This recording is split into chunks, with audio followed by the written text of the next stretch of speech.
अस्सलाम वालेकुम dear students, उम्मीद करता हूँ आप सब खैरियत से होंगे।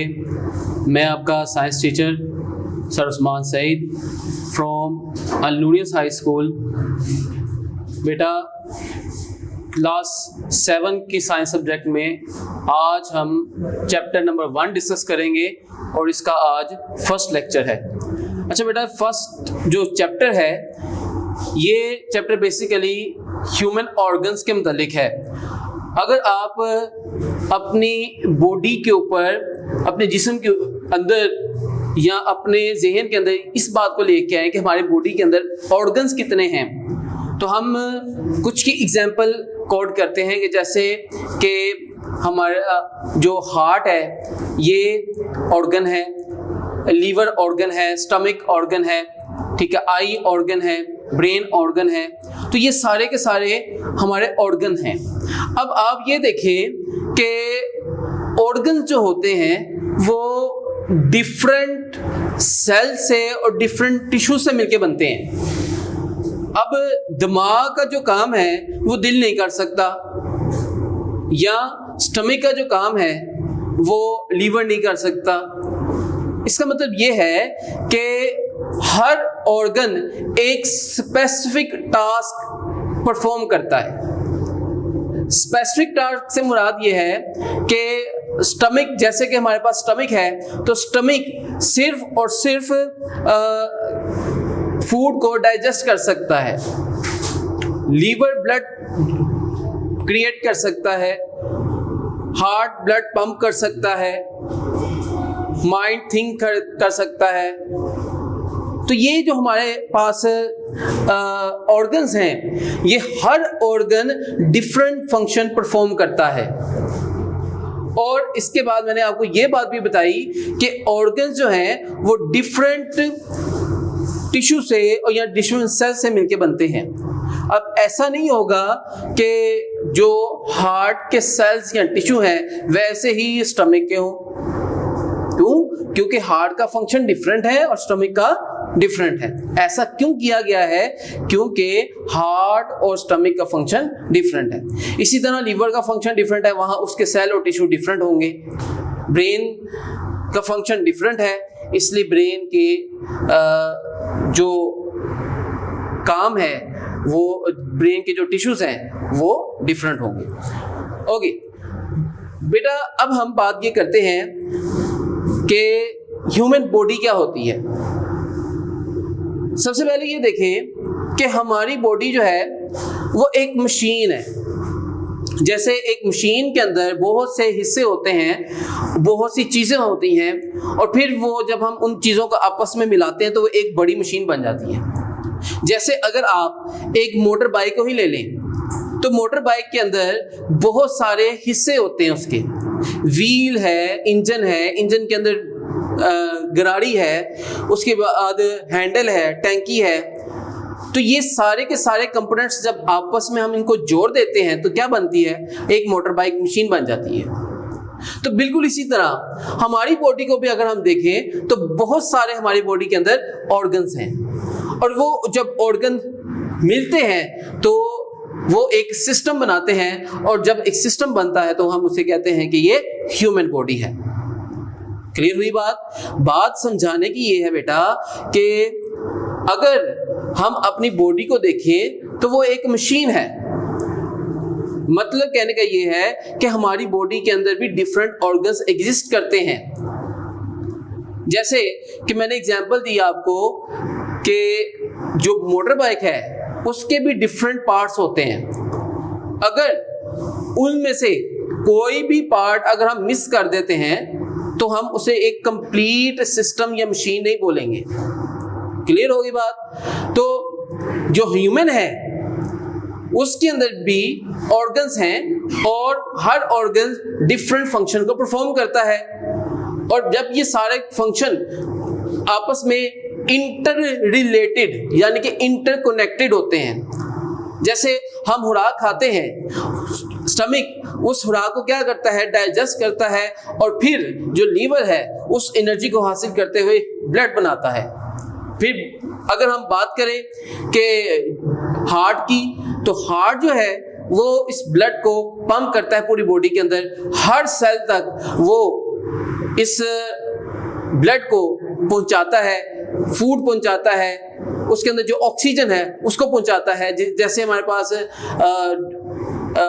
फेफड़े हैं, तो ये सारी चीजें जो है, ये तमाम काम जब आपस में मिलते हैं तो एक सिस्टम बनता है, और उस सिस्टम को हम ह्यूमन बॉडी कहते हैं। ओके बेटा, अगर आपसे एक कोई ये सवाल करे कि व्हाट इज ह्यूमन बॉडी, तो आपकी बुक पे पेज नंबर 4 पे डेफिनेशन लिखी हुई है ह्यूमन बॉडी की। प्रॉपर डेफिनेशन इससे बेहतर अंदाज में अगली क्लासेस में आप पढ़ेंगे, लेकिन अभी आपको जो डेफिनेशन पढ़ाई जा रही है ये आपके अकॉर्डिंग टू बुक है। ओके, तो डेफिनेशन देखते हैं। सबसे पहले बेटा, the human body is like a machine, ये एक मशीन की तरह है, and its all organs are part of machine, और इसके जितने भी ऑर्गन्स हैं वो मशीन के हिस्से हैं। क्लियर होगी बात? अब ऑर्गन्स क्या हैं? Organ combine to form system. Organ क्या है? ऑर्गन जब आपस में मिलते हैं तो एक सिस्टम बनाते हैं। जैसे मैंने बताया कि ये जो सारे के सारे ऑर्गन्स हैं ये आपस में रिलेट करते हैं, कनेक्टेड हैं, एक दूसरे से कनेक्टेड हैं। अगर एक भी ऑर्गन काम करना छोड़ दे तो दूसरे पर उसका इफेक्ट आ जाएगा। क्लियर होगी बात? तो ये जो ऑर्गन्स होते हैं ये जब आपस में मिलके काम करते हैं तो एक सिस्टम बनाते हैं। जैसे अगर हम एक बाइक की ही एग्जांपल को दोबारा कंसीडर करें तो बाइक के अंदर बहुत सारे पार्ट्स हैं। वो जो पार्ट्स हैं जब आपस में इकट्ठे काम करते हैं तो वो एक क्या बन जाता है? सिस्टम बन जाता है। क्लियर हुई बात? ओके,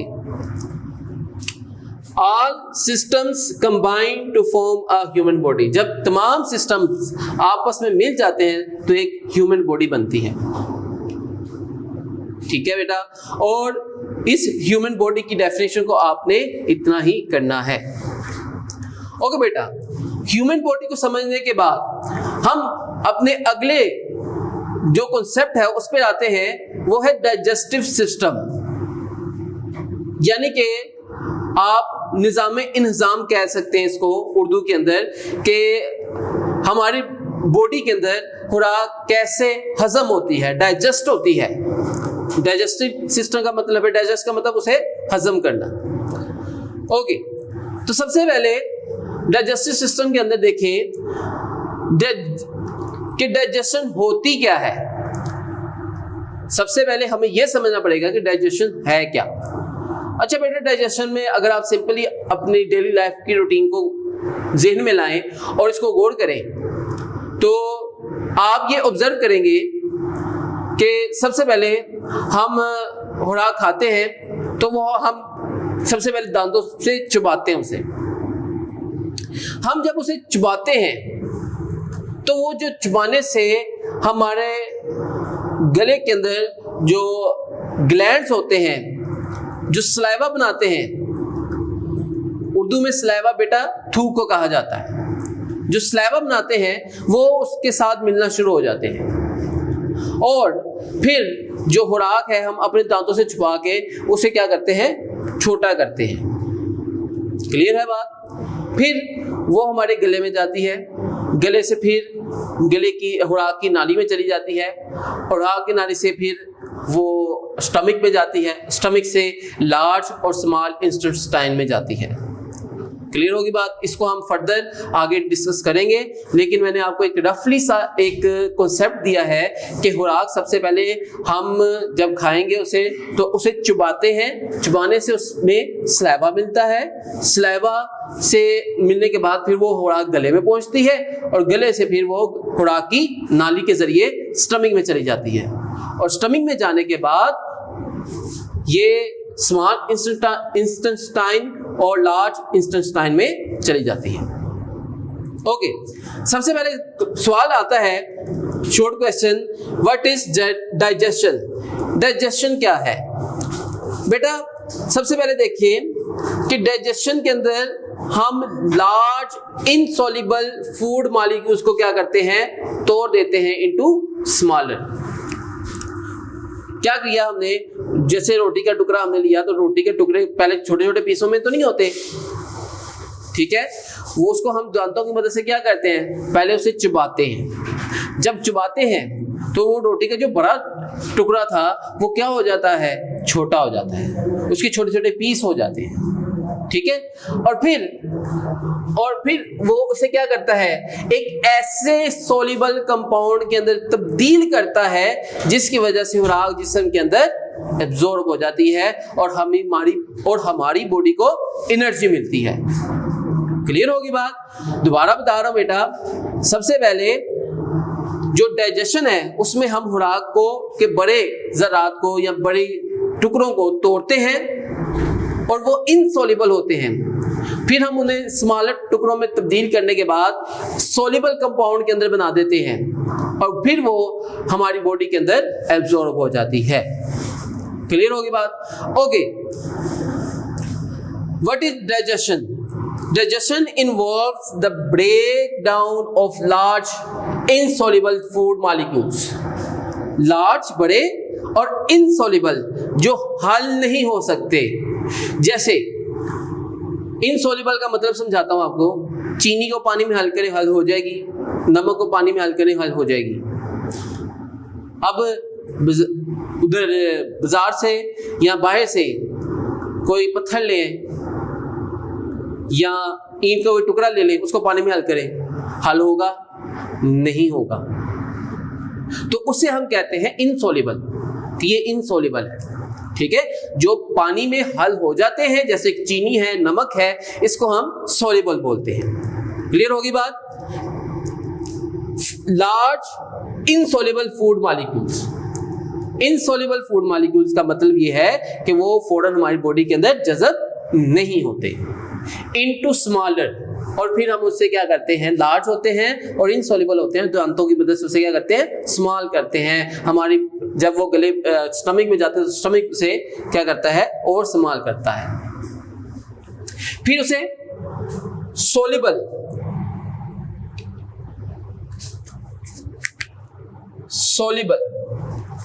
सोल्युबल कंपाउंड में तब्दील करते हैं, ठीक है, और फिर वो खुराक हमारे जिस्म के अंदर एब्जॉर्ब हो जाती है। क्लियर होगी बात?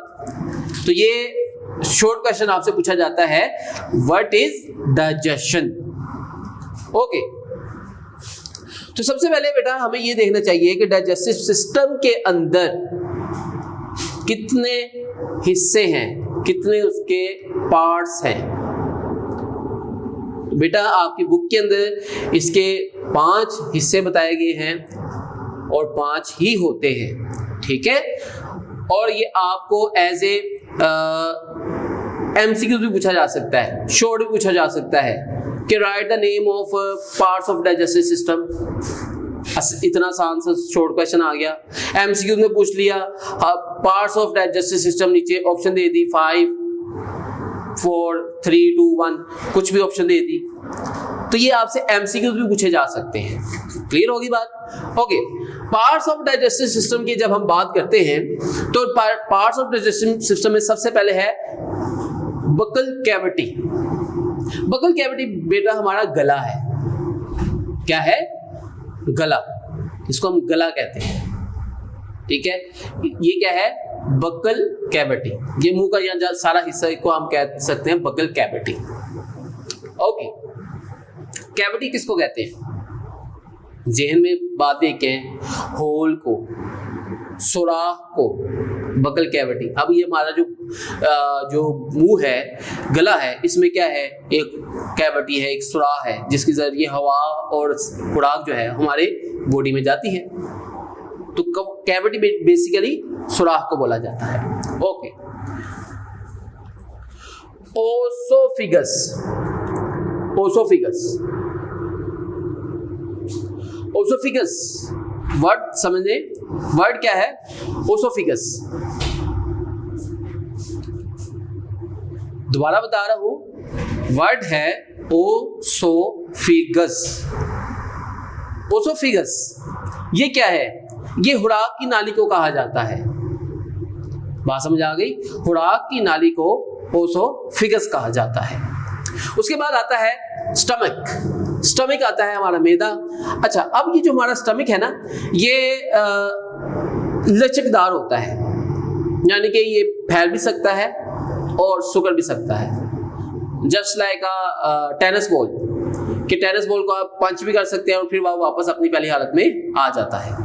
ठीक है, तो ये स्टमक को आप ऐसा समझ सकते हैं, या आप एक बलून के तौर पे समझ लें। बलून को आप हवा जिसमें भरी हो तो आप उसे पुश करते हैं तो वो पुश भी हो जाता है और वो वापस आ भी जाता है। उसके बाद नंबर 4 पे है स्मॉल इंटेस्टाइन। स्मॉल इंटेस्टाइन छोटी आंत को कहा जाता है। लार्ज इंटेस्टाइन बड़ी आंत को कहा जाता है। अच्छा, अब इसमें ये जो हिस्से हैं, इनके बारे में वो आपको फर्दर आगे डिटेल में बताएगा। लेकिन अगर हम अपने कॉन्सेप्ट को ही आगे लेके चले तो कॉन्सेप्ट कुछ ऐसे है कि जब हम खुराक को चुबाते हैं तो खुराक जो है वो छोटे छोटे पीसीस के अंदर, टुकड़ों के अंदर तकसीम हो जाती है, और फिर ये मुंह के अंदर जो सलाइवा बनता है, ठीक है, वो उस खुराक के साथ मिक्स होता रहता है। यानी कि अगर आप इसकी एग्जांपल लेते हैं, अगर आप कोई पिसी हुई पाउडर शेप में कोई चीज़ खा रहे हैं, जैसे आप उसको अपने माउथ में लेंगे तो वो क्या होना शुरू हो जाएगी, उसके साथ सलाइवा मिक्स होना शुरू हो जाएगा, वो गीली होना शुरू हो जाएगी, खुशक नहीं रहती वो। ऐसा ही है ना कि फॉर एग्जांपल आपने कोई पाउडर शेप में कोई चीज़ खाई है, जस्ट एग्जांपल ले लें, आप 2 चुटकी आटा ही ले लेते हैं पिसा हुआ, वो खा लेते हैं। अब आप जैसे मुंह में उसे लेंगे तो उसके साथ सलाइवा मिक्स होना शुरू हो जाएगा। वो किस फॉर्म में चला जाएगा? वो उसको लिक्विड फॉर्म में, या लिक्विड की फॉर्म में वो गीला हो जाएगा। वो थिक नहीं होगा बल्कि वो थोड़ा सा वो उस शेप में चला जाएगा, लिक्विड की शेप में चला जाएगा। ठीक है। अच्छा, अब सवाल ये है कि सलाइवा निकलता कहाँ से है? हमारे माउथ के अंदर सलाइवरी ग्लैंड होते हैं, सलाइवा के ग्लैंड होते हैं जिससे सलाइवा जो है वो निकलता है। आपकी बुक में एक वर्ड लिखा हुआ है scattered from salivary glands. Scattered का मतलब है रुतूबत निकलना या निकलना, बाहर इहराज होना। ठीक हो गया? बात समझ आ गई? वर्ड्स के मतलब समझते जाएं। वर्ड है scattered from salivary gland. Scattered का मतलब है निकलना, इहराज होना। ठीक है, वो हमारे सलाइवरी ग्लैंड से कंटिन्यूसली निकलता रहता है, और हम अगर बात भी कर रहे हो तब भी वो निकलता रहता है। कहते हैं जब हम खुराक को चुबा लेते हैं तो खुराक जो है वो बोलस, तो वो जो खुराक है वो एक गोली की शक्ल बन जाती है। मतलब क्या है कि आप खुराक चुबाते रहते हैं, चुबाते चुबाते वो जब चुबा लेते हैं तो सारे का सारा जो है वो आप एक गोली की शक्ल में अपने जिस्म के अंदर कर लेते हैं। जैसे आप एग्जांपल ले सकते हैं कि गुलाब जामुन हो या चमचम हो, तो वो किस फॉर्म में होते हैं? गोलियों की फॉर्म में होते हैं। ठीक है ना, गोल गोल सी। तो वो जो हमारी खुराक होती है, जब हम उसे चुबाते हैं और चुबाने के बाद अपने अंदर निकलते हैं तो वो किस फॉर्म में जाती है? एक गोलियों की फॉर्म में चली जाती है। ठीक है, और गोली किसको मैं कह रहा हूँ? वर्ड का मतलब समझे, बोलस। बोलस जो है वो गोली को कह रहे हैं। ठीक है, या एक बड़ी गोली को कहा जाता है। जैसे मैंने आपको एग्जांपल दी, चमचम है या गुलाब जामुन है। ओके, फिर ये किस वजह से अंदर जाता है? देखिए, मैंने खुराक मुंह में रखी है तो खुराक खुद बहुत तो नहीं अंदर चली जाएगी ना, हमारी जुबान उसको पीछे की तरफ पुश करती है। हम उसे पीछे की तरफ जुबान की मदद से पुश करते हैं और वो फिर गोली की मदद से गोली बन के वो हमारी ओसोफिगस में चला जाता है। और फिर आप आगे देखिए, एक वर्ड है प्रिस्टेलिसिस। प्रिस्टेलिसिस पेरिस्टालिसिस फोर्सेस ऐसी फोर्सेस होती हैं जो किसी खुराक को, किसी चीज को नीचे की तरफ धकेलती है, पीछे की तरफ लेके आती हैं। अब हमने खुराक तो खा ली, अब वो खुराक खुद बहुत तो नहीं जा रही अंदर नीचे की तरफ, तो उस अल्लाह ताला ने हमारे अंदर क्या रखा है, पेरिस्टालिसिस फोर्सेस रखी हैं, तो वो जो खुराक को अपने साथ नीचे की तरफ पुश करती हैं, खुराक नीचे की तरफ चली जाती है। और नीचे क्या है, स्टमक है, और वो सीधा कहाँ पे चली जाती है, ओज़ोफिगस से होती हुई स्टमक पे चली जाती है। और ये सारा का सारा जो काम है ज्यादा से ज्यादा 5 से 7 सेकंड लेता है। आपसे ये एमसीक्यू भी पूछा जा सकता है कि खुराक मुंह से स्टमक में कितनी देर में पहुंचती है, एमसीक्यू पूछा जा सकता है। 5 से 7 सेकंड लेती है ये एक, अगर हम खुराक को चुबा रहे हैं, अपने स्टमक तक पहुंचा रहे हैं, तो वो टोटल जो टाइम लेगी वो 5 से 7 सेकंड लेगी। क्लियर है बेटा बात?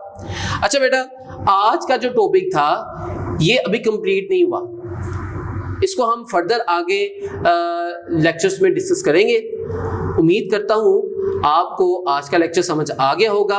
अपने फीडबैक से जरूर आगाह कीजिएगा। Thank you.